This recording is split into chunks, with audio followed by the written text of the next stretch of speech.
వచ్చే 5 ఏళ్లలో పేదల సొంతింటి కలను తాము నిజం చేస్తామని ఎమ్మెల్సీ కవిత అన్నారు. నిజామాబాద్ ఎమ్మెల్యే అభ్యర్థి గణేష్ గుప్తా తరపున నాగారంలో రోడ్ షో నిర్వహించారు. ఈ సందర్భంగా కవిత మాట్లాడుతూ 60 ఏళ్లు పరిపాలించిన కాంగ్రెస్ పార్టీ నిరుపేదలకు చేసిందేమీ లేదన్నారు. తెలంగాణ రాకముందు ఈ నగరంలో దయనీయ పరిస్థితి ఉండేది. ఇప్పుడు అన్ని సౌకర్యాలు కల్పించాం. ఈ కాలనీని దత్తత తీసుకొని మరింత అభివృద్ధి చేస్తామన్నారు. త్వరలో కొత్త రేషన్ కార్డులు ఇప్పిస్తామని చెప్పారు.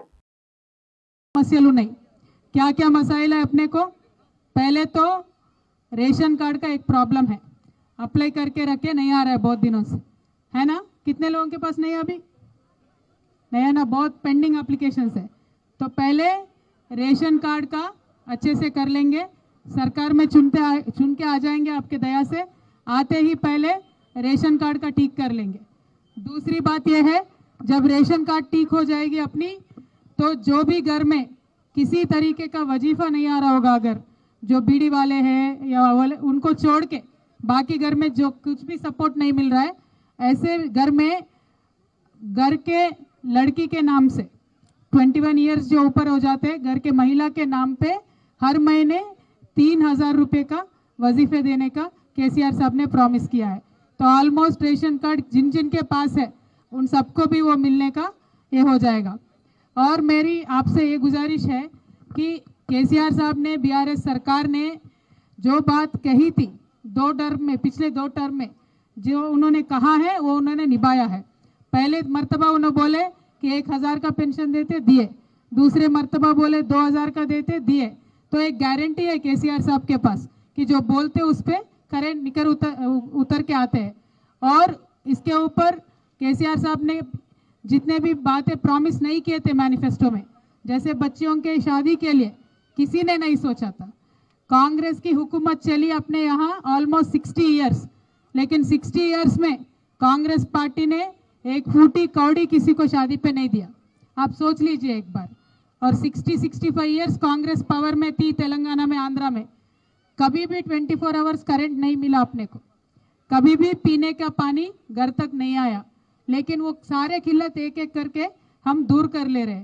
ये 10 साल में जितना हुआ उतना कोशिश करें। और उसके साथ साथ आपको एक बात बतानी है, पूरे अपने निजामाबाद डिस्ट्रिक्ट में पूरे कांग्रेस के हुकूमत में 65 इयर्स के हुकूमत में सिर्फ एक माइनॉरिटी रेजिडेंशियल स्कूल था।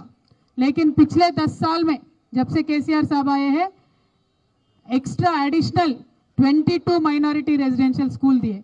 तो एक से अब कितना हो गया? 23 हो गया। तो क्यों दिए केसीआर साहब?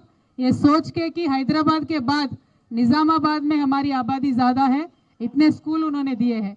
और बीसीस का भी वही है, ఒకటే ఉండే ముందు స్కూల్ బీసీలకి నిజామాబాద్లో, ఇప్పుడు 22 స్కూల్ అడిషనల్గా పెట్టుకున్నాం।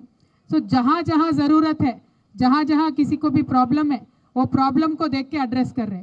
तो जो रेशन कार्ड का मेन प्रॉब्लम है वो ख़त्म करके पहले तो 3000 वजीफे का कोशिश कर लेंगे। जिनको ऑलरेडी कुछ भी नहीं आता होगा पेंशन, उनके घर में आएगा।